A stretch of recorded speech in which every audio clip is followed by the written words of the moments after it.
New York Times. And I've been watching you, and I've been seeing how you handle yourself. In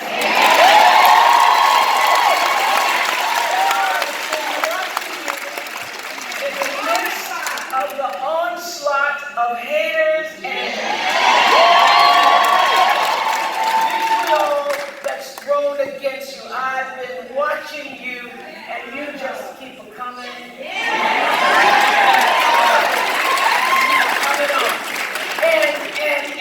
And not only do you keep coming on, you keep standing strong for the values that matter to me and the values that matter to Georgians all over the state. So I'm here today because Stacey Abrams cares about the things that matter. She cares about Medicaid expansion, keeping families together, environmental protection for our children, so that they'll have clean water and won't be wearing oxygen masks 10 years from now. She cares about common sense gun control.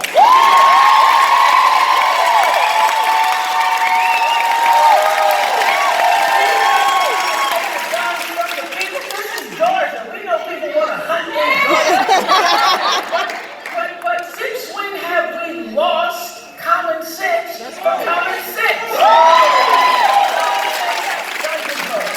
She cares about affordable housing, and she cares about criminal justice reform to protect our communities and creating jobs. So the reason I am a registered independent is because I believe that everybody should have the right to vote their values and vote your conscience regardless of the party.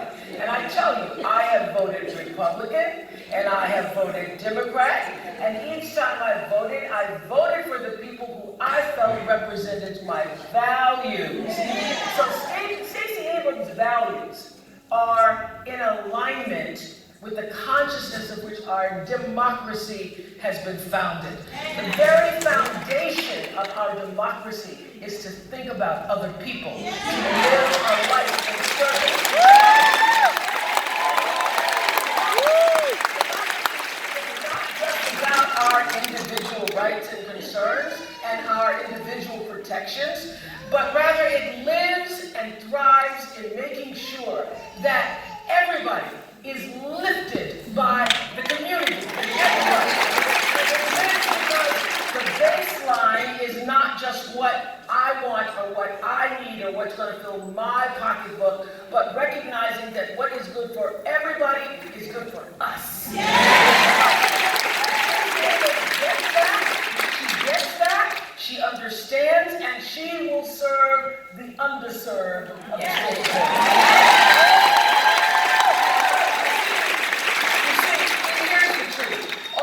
May have been created equal, but if you're woke,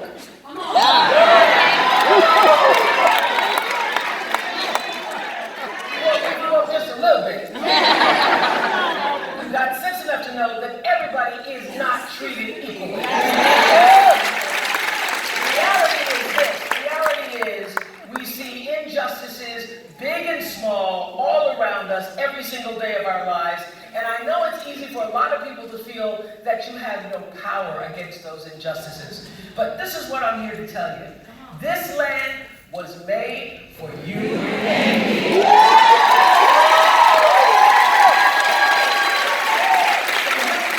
That's not just a song, that's the truth. And I will tell you that we are not powerless. Every single one of us has the same power at the polls. And every single one of us has something that, if done in numbers too big to tamper with,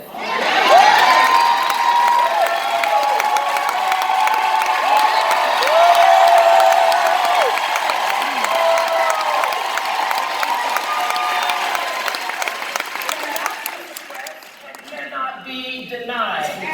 As our civil rights predecessors used to say, we shall not be moved. Every single one of us has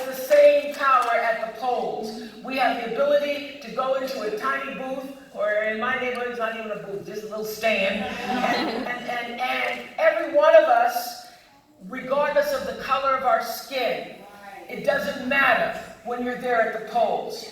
We're the God we pray to. It doesn't matter who we choose to love, whether or not we graduated high school or went to college, or how much money you have in the bank, or whether or not you have a pre-existing condition.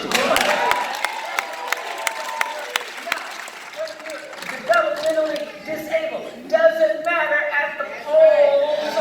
We are all equal in power.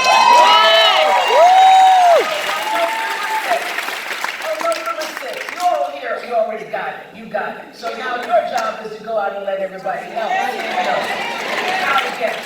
That you make your voice heard on November 6th. We have this incredible opportunity to make history. We have our inalienable right to vote, because the one place where we're all equal, where is it? It's at the polls. At the polls. And I'm here today because I know you know that, but I just came to remind you of the power. I'm here because I want you to remind others of the power. And I want to make it very clear to all the press, everybody, I'm not here because I'm making some grandstand, because I'm thinking about running myself. I don't want to run. I'm not trying to test waters.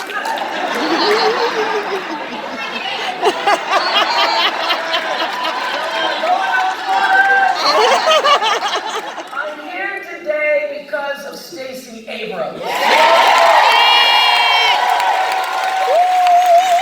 I'm here today because of the men and because of the women who were lynched, who were humiliated, who were discriminated against, who were suppressed, who were repressed and oppressed for the right for equality at the polls. And I want you to know that their blood has seeped into my DNA.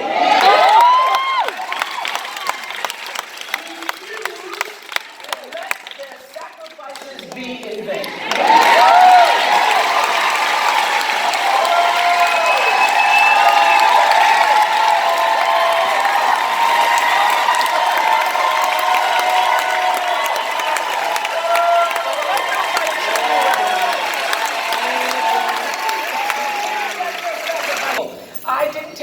Voting seriously until around my mid-20s. And around my mid-20s, I had the privilege of hearing Reverend Otis Moss Jr. Who's a preacher, y'all know him? Preacher in Cleveland, Ohio. And I heard him tell the story of his father, of Otis Moss Sr., who right here in Georgia's Troup County got up in the morning and put on his only suit and his best tie. And he walked 6 miles to the voting poll location he was told to go to in LaGrange. And when he got there, after walking 6 miles in his good suit and tie, they said, "Boy, you at the wrong place. You're at the wrong place. You need to go over to Mountville." So he walked another 6 miles to Mountville. And when he got there, they said, "Boy, you at the wrong place. You need to go to the Rosemont School." And I picture him walking from dawn to dusk in his suit, his feet tired, getting to the Rosemont School, and they say, "Boy, you too late. Oh. The polls are closed." And he never had a chance to vote. By the time the next election came around, he had died. So when I go to the polls and I cast my ballot, I cast it for a man I never knew. I cast it for Otis Moss Sr. He walked 18 miles one day just for the chance to go.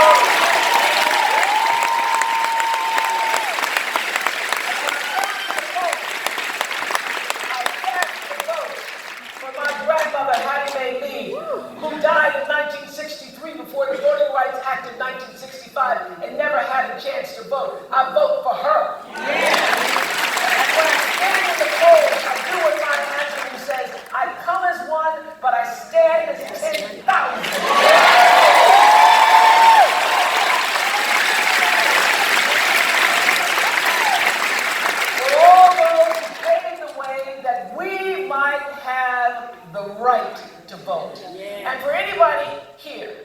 has an ancestor who didn't have the right to vote, and you are choosing not to vote wherever you are in this state, in this country, you are dishonoring your family.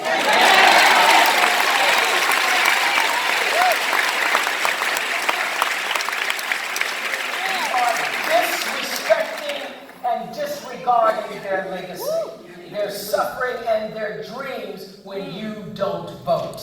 So honor your legacy. Honor your legacy. Honor your right to citizenship in this, which is the greatest country in the world. The greatest country in the world. And the right to vote is like the crown we all get to wear. Maya used to say, baby, your crown has been paid for, so put it on your head and wear it. The right to vote is your crown. So this is a tight race here in Georgia. This is tight.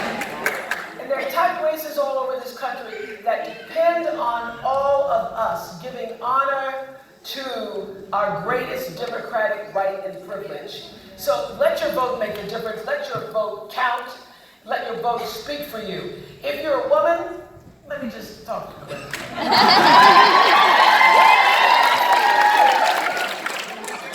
If you're a woman, you need to recognize it hasn't even been 100 years since we even had the right to vote, since we were considered a piece of property. You couldn't even own a piece of property. I love land so much, and I think, boy, if I was born at the turn of the century, 20th century, I wouldn't even have the right to own the land without your father or your husband saying it was so. You didn't have the right to even take care of yourself. So you didn't have a voice, and now we do. We as women people need to stand united and vote our values. Vote your values. Vote your conscience. All the noise, you just can't get away from it. You turn on the TV, it's so much noise and crazy talk. All the vitriol in the ads.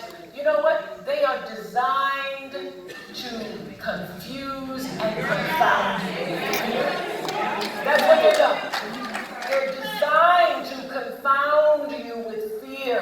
They are not designed for people with discernment. Women, people, we have discernment. And when you know the right thing, and you can feel it, you can feel what is the right thing to do, you can't be influenced by propaganda and fear. So now is the time for discernment. And only when we unite as sisters, and I don't just mean sisters, sisters, right sisters, brown sisters,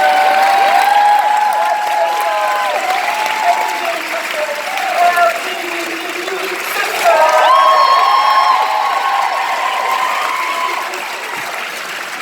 When we all unite, I know for sure a change is going to come. So I'm here today to support a change maker.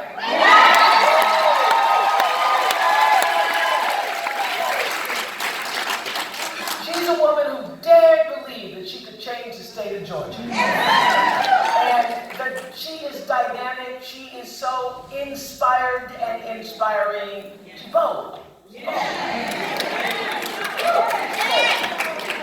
And bodacious. She's a Georgia warrior woman.